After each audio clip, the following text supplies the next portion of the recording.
क्या योगा से या अच्छी डाइट लेने से किसी को हार्ट अटैक आ सकता है? ऐसे ही लगता है आजकल के डॉक्टरों को। मैं यहाँ बात कर रहा हूँ डॉक्टर पवन की, जो योग गुरु हैं, योग गुरु थे, और जैसा आप स्क्रीन पे देख रहे हैं, कुछ समय पहले की बात है, उनकी डेथ हो गई, अचानक मौत हो गई। अचानक मौत, जैसा कि 2021 ऑनवर्ड्स आप देख ही रहे हैं। अब तक तो आपने ये देखा, जिम करते हुए अचानक डेथ हो गई, डांस करते हुए डेथ हो गई, शादी रचाते हुए डेथ हो गई, बैडमिंटन खेलते हुए डेथ हो गई, कुछ ना करते हुए डेथ हो गई। अब इसी श्रृंखला में योगा करते हुए, योगा के सारे नियम पालन करते हुए डॉक्टर पवन जो योग गुरु थे, उनके कई सारे रिकॉर्ड भी हैं। 100 किलोमीटर की रेस लगाया उन्होंने 11 घंटे में, एक रिकॉर्ड। या एक और रिकॉर्ड है उनका, 5000 से अधिक सूर्य नमस्कार किया उन्होंने कुछ घंटों में। इस तरह के जिससे ये पता चलता है कि 54 ईयर ओल्ड होने के बावजूद भी उनकी फिटनेस लेवल कितनी ज़्यादा है, और उनका जो लाइफस्टाइल था वो भी बहुत ही ज़्यादा कंट्रोल्ड था। कोई भी ऐसी चीज़ जो बॉडी को हानि पहुंचा सकती है वो नहीं लेते थे, और कोई भी ऐसी चीज़ जो बॉडी के लिए अच्छा होता है वो ज़रूर करते थे। यानी कि जितने सारे पैमाने हैं जिससे हम ये तय कर सकते हैं कि इस इंसान का हेल्थ कैसा होगा, वो सारा पालन करते थे, 100% पालन करते थे। और फिर अचानक योगा कराने जाते हुए उनकी मौत हो जाती है। और उसके बाद जो खबर आती है, अगर आप स्क्रीन पे देख रहे हैं, तो डॉक्टरों लोग की भाई जो एलोपैथी लॉबी है, किस लिए डेथ हुई, ज़्यादा योगा करने से डेथ हो गई, बहुत ज़्यादा खाने को ऊपर ध्यान देने से डेथ हो गई, इस तरह के उनके वक्तव्य आ रहे हैं, तो इस पर बात कर लेनी चाहिए। मैं इसे बोलता हूँ ऑस्ट्रिच सिंड्रोम। ऑस्ट्रिच सिंड्रोम का मतलब कि जो सत्य है वो सामने दिखाई दे रहा है, लेकिन वो देखना ही नहीं चाहते, और ध्यान इधर उधर भटकाने के लिए कुछ भी बोल रहे हैं, और कुछ भी अखबार जो प्रोपेगेंडा मीडिया से छाप रहा है। इस बात को समझना अगर आप चाहते हैं, अगर आपके दिमाग में थोड़ा भी कन्फ्यूजन है कि एक इंसान जिसने अपना पूरा जीवन योगा में बिता दिया हो, पूरा जीवन एक अच्छे डाइट में बिताया हो, पूरा जीवन एक अच्छे लाइफस्टाइल को अपनाया हो, कोई भी ऐसी चीज़ नहीं की है जिससे थोड़ा भी बॉडी में हानि पहुँचे, और अचानक डेथ कैसे हो गई at the age of 54 with extreme fitness. इस बात को समझने के लिए एक उदाहरण लीजिए। मान लीजिए कोई ब्रांडेड कार है, ब्रांड न्यू कार है, बिल्कुल नई गाड़ी आपने खरीदी, नया स्कूटर या नया बाइक खरीदा, सब कुछ बिल्कुल फ्रेश। क्या चांसेस हैं कि अचानक सड़क पे वो पंचर हो जाए? चांसेस है। टायर कितना भी नया क्यों ना हो, गाड़ी कितनी भी नई क्यों ना हो, हमें पता है कि अगर एक सुई चुभ जाएगी तो वो नया टायर के होने के बावजूद भी पंचर हो ही जाता है, हो ही सकता है। आप में से कुछ लोगों का हुआ भी होगा, नई गाड़ी में कुछ महीने हुए, कुछ दिन हुए, पंचर हो गई। क्योंकि पंचर होने के लिए टायर का नया पुराना उतना इंपॉर्टेंट नहीं है, बस एक पिन की चुभने की ज़रूरत है, तो पंचर हो जाता है। ठीक उसी तरह से डॉक्टर पवन जो कि मध्य प्रदेश के थे, कितना भी चाहे ज़िंदगी भर फिटनेस का उपयोग किया हो, कितना भी अपने बॉडी को उन्होंने पूरी तरह स्वस्थ रखा हो, उनकी बॉडी के अंदर टॉक्सिक मटेरियल को जाने नहीं दिया हो, लेकिन उनके बॉडी में भी उन्होंने एक सुई चुभा दी। यहाँ मैं बात कर रहा हूँ कोविड वैक्सीन की। याद कीजिए, जो लोग मुझे फॉलो करते हैं, 2020 कोविड वैक्सीन तो 2021 में आया, 2020 से ही मैंने आपको बताना शुरू कर दिया था थ्रू माई बुक्स। मेरे बुक का नाम है कोरोना षड्यंत्र से समाधान तक। एक और book, the name is Covid 1981 the virus and the vaccine. और उसके बाद वैक्सीन जनवरी 2021 में लॉन्च होने से जस्ट पहले, 11 जनवरी को लॉन्च हुआ वैक्सीन, उससे जस्ट पहले 6 जनवरी को मैंने एक और किताब रिलीज़ की थी, one question that can save your life. इन सब के माध्यम से मैंने आपको वैक्सीन आने से पहले इत्तला कर दिया, और साथ में पूरे देश के लगभग 5000 बड़े पदों पे स्थित लोगों को हमने बाई पोस्ट, रजिस्टर्ड पोस्ट चिट्ठी लिख के बताया। 5000 में MP, MLAs, मिनिस्ट्री, गवर्नर्स, जजेस, सारे लोग शामिल हैं कि भाई ये जो वैक्सीन लगा रहे हैं, इसका मकसद कोई किसी को बचाने का नहीं है, ना ही बचाने की ज़रूरत है। ये कोविड तो एक खेल है ही, अब वैक्सीन का खेल चालू हो गया, और इसके बाद मौतें होंगी, अचानक मौतें होंगी, पैरालिसिस बढ़ेगा, मंद बुद्धि भी बढ़ेगी, कैंसर बढ़ेगा, इनफर्टिलिटी बढ़ेगा। ये सारा कुछ लिखित में हमने दिया, लिखित में दिया, और आप लोगों के लिए किताबें हमने छापी, लिखित में प्रेस कॉन्फ्रेंसेस भी किए। और उसके बाद अनफॉर्चुनेटली 2021 ऑनवर्ड्स आप देख ही रहे हैं, अचानक मौत। अचानक मौत तो इससे भी कई गुना ज़्यादा हो रहा है, जितना मीडिया में आ रहा है, या सोशल मीडिया में आ रहा है, या प्रोपेगेंडा मीडिया में आ रहा है, उससे कई गुना ज़्यादा हो रहा है। तो कारण यहाँ पे है कि आपके बॉडी का स्वस्थ होना काफ़ी नहीं है। आपने उस नए टायर के अंदर जो एक सुई या एक कांटा लग गया था, उसी तरह आपने अपने बॉडी में कांटा चुभो दिया, and that is the Covid vaccine. और अब भी ऑस्ट्रिच सिंड्रोम की तरह जो एलोपैथी लॉबी है वो मानने को तैयार नहीं है कि वो वैक्सीन का ही कमाल है, और बात इधर उधर करके लोगों को गुमराह कर रहे हैं। अगर आपको थोड़ा भी डाउट है कि कोविड वैक्सीन की वजह से नहीं, वो तो नेचुरली किसी और वजह से इंसान की मृत्यु हो गई, तो याद कीजिए 2020 से पहले कब इतिहास में देखा गया कि लोग खड़े खड़े बैठे बैठे, जिम जाते हुए, खेलते कूदते, हंसते गाते, डांस करते हुए, शादी रचाते हुए अचानक मरते आए हैं, इतनी तादाद में मरते हैं। ऐसा पहले कब हुआ?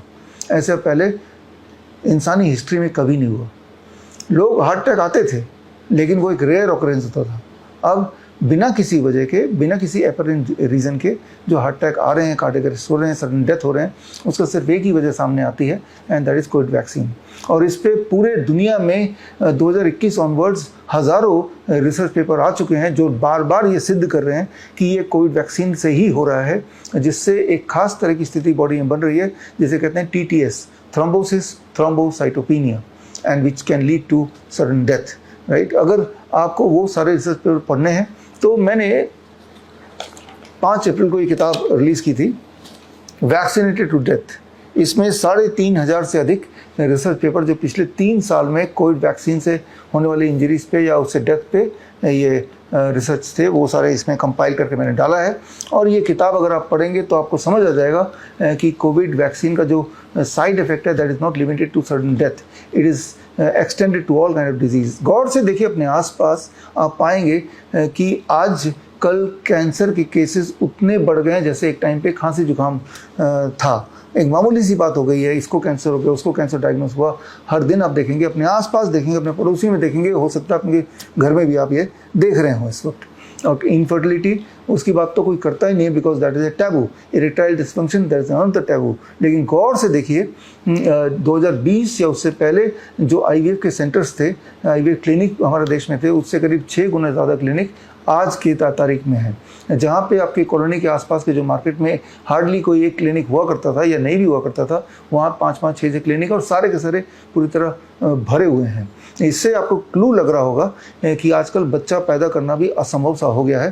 कारण इस किताब में है, रिसर्च पेपर में है, that is the Covid vaccine, जिसके लिए 2020 ऑनवर्ड्स मैंने आपको अलर्ट किया था। अलर्ट होने के बाद हमारे लाखों फॉलोवर ने वैक्सीन नहीं लगाया। एट द सेम टाइम आप में से बहुत सारे लोग ऐसे भी हैं जिन्होंने कोविड का 2 खुराक, नहीं तो कुछ लोग तो 3 खुराक भी लगा चुके हैं, और अब आप वो सारे साइड इफ़ेक्ट झेल रहे हैं। तो यहाँ पे आपके दिमाग में सवाल आएगा कि ऐसे में अब हम क्या करें? अब तो कोविड के 2 खुराक लगा ही लिए हैं, अब तो हमारी मौत नज़दीक आ ही गई है, कुछ कह नहीं सकते कि कब क्या होने वाला है किसी को। वो अनसर्टेनिटी तो बनी हुई है, ये सत्य है। और ये सत्य का पता आपको तब चलेगा जब ये रिसर्च पेपर पढ़ेंगे। कौन क्या बोल रहा है वो इम्पोर्टेंट नहीं है, क्या लिखित में साबित हो गया वो इम्पोर्टेंट है। अगर आप इस बात को मानते हैं तो ये किताब को पढ़नी चाहिए, तो आप जानेंगे कि एक बहुत बड़ी भूल आपने की और जानबूझ के आपको फंसाया गया, जानबूझ के आपको इस दलदल में डाला गया। तो खैर, बात कर लेते हैं कि अब क्या करना है। मैंने आपको बताया कि ये जो कोविड वैक्सीन का साइड इफेक्ट है दैट इज कॉल्ड TTS। कई सारे और साइड इफेक्ट हैं, लेकिन उनमें से एक है थ्रोम्बोसिस थ्रोम्बोसाइटोपिनिया। तो ये जो साइड इफेक्ट है, इसको कैसे हमें रिवर्स करना है, कैसे पुख्ता तौर पर रिवर्स करना है, इसका तो कोई जवाब सटीक मेरे पास नहीं है, लेकिन जो अवेलेबल एविडेंस है वो मैं आपके सामने रख सकता हूँ। वो ये कि आपके वेट अनुसार पर 10 kg, मान लो आपका वेट 50 kg का है, तो यानी कि नीम के पत्ते 5 पत्ते आपको चबाने खाली पेट। और ऐसा अगर आप कुछ दिनों तो करेंगे, 3 से 4 महीने, क्योंकि हमारा खून हर 4 महीने में नया हो जाता है, ब्रांड न्यू। तो अगर 4 महीने तक आप ये इंश्योर करें कि खाली पेट आपके वेट अनुसार पर 10 kg 1 नीम लीफ अगर चबाते हैं, तो आप उम्मीद कर सकते हैं कि जो कोविड के वैक्सीन का जो साइड इफ़ेक्ट आपके बॉडी में आ रहा है, आ सकता है, वो मिटिगेट हो सकता है, और वो रिड्यूस हो सकता है, ख़त्म हो सकता है। अब आप अगर मुझसे ये सबूत मांगे कि भाई ये कोविड के वैक्सीन के साइड इफ़ेक्ट के लिए जो नीम का सेवन है, ये आइडिया कहाँ से आया, इसके क्या सबूत हैं? उसके सबूत के ऊपर ये किताब हमने 23 जुलाई को रिलीज़ की थी। चंद्रशेखर जयंती थी उस दिन, और बाल गंगाधर तिलक जयंती भी थी। और इस किताब में पेज नंबर 254 में अगर जाएंगे तो आपको सबूत दिख जाएंगे कि कैसे नीम के सेवन से आप ब्लड क्लॉटिंग के इफेक्ट को रिड्यूस कर सकते हैं। और neem is not connected limited to only this one factor. नीम के सेवन से बहुत सारी और बीमारियां भी ठीक हो सकती हैं। ब्लड शुगर लेवल नीचे आ सकता है, ब्लड प्रेशर नीचे आ सकता है, जिनका high blood pressure, high blood sugar है, इम्यूनिटी ऊपर हो जाती है, और इसके अलावा स्किन डिजीज़ में बहुत फ़ायदा होता है, और रेस्पिरेटरी डिजीज़ में बहुत ज़्यादा फ़ायदा होता है। तो इस तरह से इसके बहुत सारे उपयोग हैं जो इस किताब में है। तो ये किताब आप पढ़ सकते हैं, हमारे विश्वरूप.com से ऑर्डर कर सकते हैं, या फिर आप में से वो लोग जो इच्छुक हैं ये जानने के लिए कि नीम के पूरे उपयोग क्या हैं। एक्चुअली नीम अपने आप में पूरा मेडिसिन का आप बोल सकते हैं फार्मेसी है। जैसे कि इस किताब का नाम मैंने दिया green gold the Neem pharmacy, और नीम के पत्ते से, नीम के छाल के पाउडर से और नीम के तेल, ये तीनों चीज़ अगर आपके पास आ गए तो लगभग दुनिया की हर तरह की दवाई इन्हीं के एक परमुटेशन कॉम्बिनेशन से बना सकते हैं। वो सारी विधि तो इस किताब में दी है, जो लोग इच्छुक हैं वो इसे पढ़ सकते हैं, या हमारा नीम पे दुनिया का पहला certified neem therapy practitioner course भी ज्वाइन कर सकते हैं, जो 1 महीने का 1 मंथ ऑनलाइन ट्रेनिंग है। हर संडे को आपका 2-2.5 घंटे की ट्रेनिंग होती है, और अगर संडे नहीं ज्वाइन कर पा रहे हैं तो डेफर्ड आप किसी भी दिन वो वीडियो देख सकते हैं अपने टाइम अनुसार, और उसके बाद श्रीधर यूनिवर्सिटी से आपको एक सर्टिफिकेशन भी मिलता है, and then you become certified neem therapy practitioner. फिलहाल अभी तो आपकी जान दाव पे लगी हुई है, अभी तो दिल की धड़कनें बढ़ी हुई है, अभी तो अनसर्टेनिटी है, क्योंकि आपने 2 खुराक लगा लिए हैं, और वो जो डॉक्टर्स हैं वो मानने को तैयार नहीं, वो तो ऑस्ट्रिच सिंड्रोम से पीड़ित हैं। ज़रा सोच के देखिए, जिस तरह से गुमराह उन डॉक्टरों ने किया, मजबूर किया कोविड वैक्सीन लगाने पे के लिए, और साथ में अभी तक सत्य सामने होते हुए भी गुमराह कर रहे हैं। अब अलग अलग बीमारियों के लिए जब इन्हीं डॉक्टरों के पास जाएंगे तो क्या आपको लगता है वो सत्य बताएंगे? क्या आपको लगता है कि वो आपका इलाज ठीक से करेंगे? क्या आपको लगता है उससे कोई फ़ायदा होगा या हुआ है? ये सारा सोच के देखिए और इसका जवाब कमेंट में दीजिए। तो खैर, यहीं तक, all the best, thank you, जय हिंद। लाइफस्टाइल डिजीज हो या इन्फेक्शियस इलनेस, कॉस्मेटिक्स हो या पेन मैनेजमेंट, घर पर ही बनाएं अपनी दवा। Ancient wisdom and modern evidence base का अनोखा मिश्रण। Join 1 month online training, be a certified neem therapy practitioner.